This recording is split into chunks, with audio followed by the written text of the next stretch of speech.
আসলে আজকে আমরা বিজয় হয়েছি ইনশাল্লাহ। আমি প্রথমেই আমার নেত্রী দেশনেত্রী বেগম খালেদা জিয়াকে আজকের এই বিজয়ের প্রথমেই আমি ওনাকে শ্রদ্ধার সাথে স্মরণ করছি।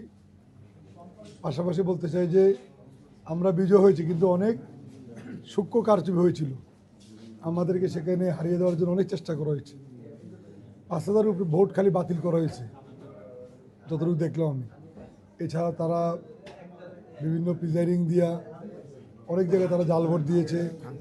আনসারকে যে তারা নির্বাচনের পরিবেশ নষ্ট করছে, বিভিন্নভাবে চেষ্টা করছে, এবং বিভিন্ন তাদের মহিলা কর্মীদেরকে দিয়া তারা ভোট দিয়ে আবার লাইনে দাঁড়িয়েছে।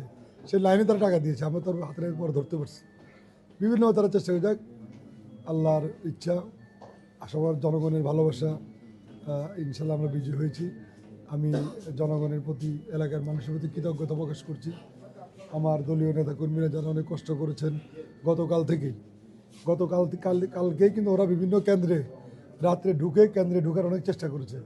আমরা প্রত্যেকটি কেন্দ্র আমরা পাহারা দিয়েছি গতকাল। সারা রাত আমরা ঘুমাইনি, সারা রাত। এমন কোনো কেন্দ্র নাই যেখানে ওরা ঢুকার চেষ্টা করে নাকি। ওরা ঢুকতে গিয়েছে, সেখানে আমরা বাধা দিয়েছি।